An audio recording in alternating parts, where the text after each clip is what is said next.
오늘 본문은 어제에 이어서 아사의 개혁 이야기를 다루고 있습니다.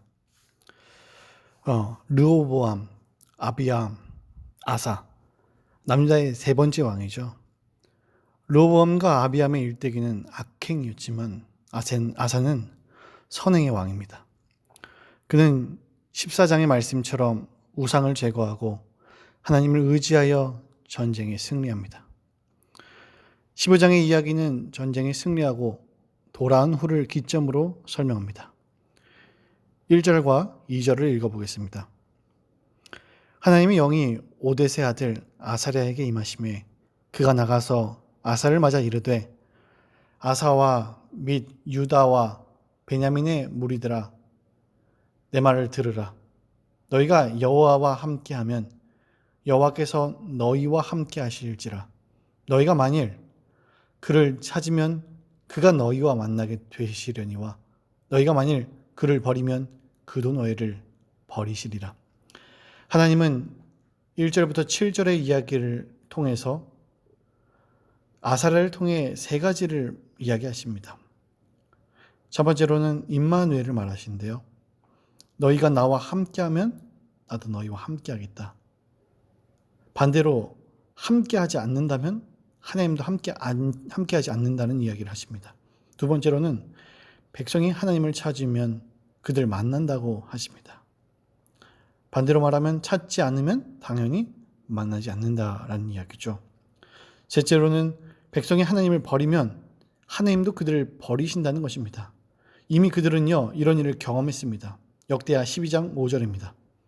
그때에 유다 방백들이 시삭의 일로 예루살렘에 모였는지라 선지자 스마야가 여러 르호보암과 방백들에게 나와 이르되 여호와께서 이같이 말씀하시기를 너희가 나를 버렸으므로 나도 너희를 버려 시삭의 손에 넘겼노라 하셨다 한지라. 하나님은 유다의 개혁을 격려합니다. 그리고 가장 좋은 길로 인도합니다. 아사의 그 길을, 개혁의 길을 승리하는 자만의 길이 아니기를 하나님은 원하셨습니다. 그래서 더 힘써서 개혁의 길, 조금 더 하나님의 뜻 가운데 살아갈 수 있게 인도하십니다. 바로 하나님을 만나고 하나님만을 의지하는 길을 제시하십니다. 특별히 위에 세 가지는요, 아주 큰 전제가 있습니다.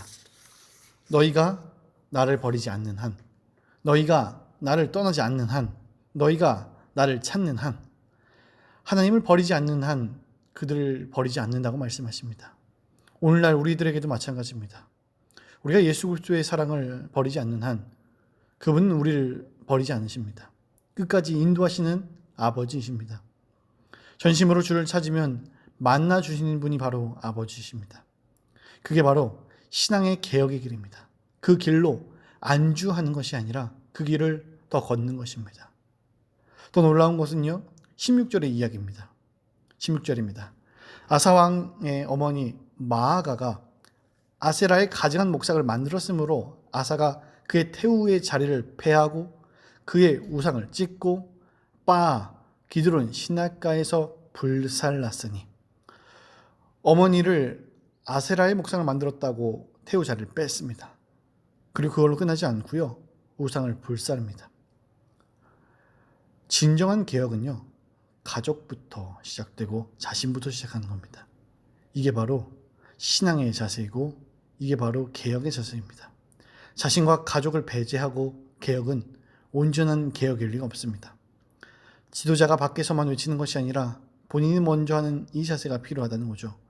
마찬가지로 목회자인 저와 같은 그런 사람들은요, 먼저 이 자세를 가지고 그 길을 걸어야 합니다. 그게 바로 하나님께서 원하시는 길입니다. 저는 이런 관점으로 생각해 봤을 때 저의 모습을 먼저 돌아보고 생각해 보려고 합니다. 과연 얼마나 나를 개혁하고 있는가? 얼마나 가족들에 대해서 잘못된 부분에 대해서 이야기할 수 있는가? 비난의 자세가 아니라 정말 올바른 성경적인 비판의 자세를 가지고 하나님께서 원하시는 그 우상들을 내가 타파하고 개혁하고 있는가?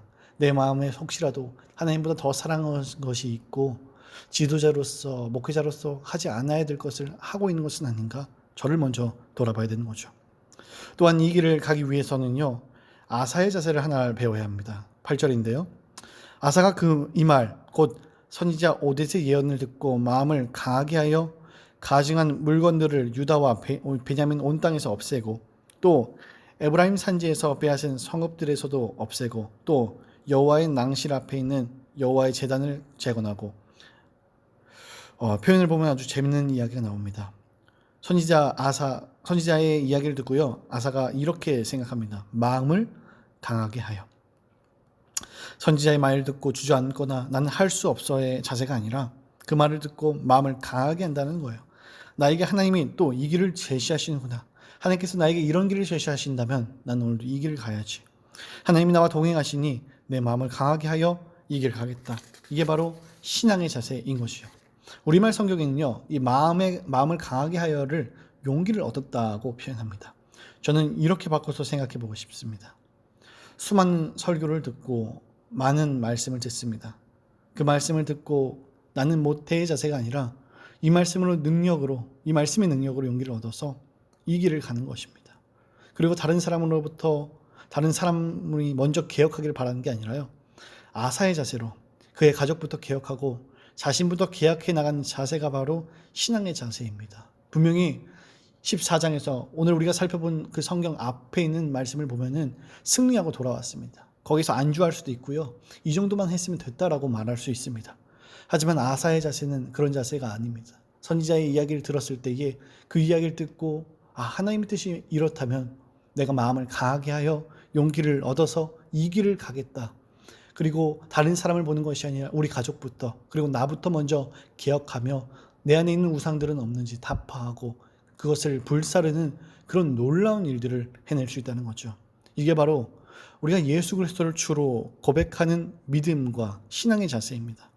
오늘 하루도 여러분의 주어진 환경 속에서 개혁의 삶을 살아가고 남을 정죄하고 손가락질하는 것이 아니라 나부터 내 안에 우상들은 없는지 점검하고 진지하게 개혁으로 한 걸음을 걸어갈 수 있는 주님의 자녀들이 되길 축복합니다.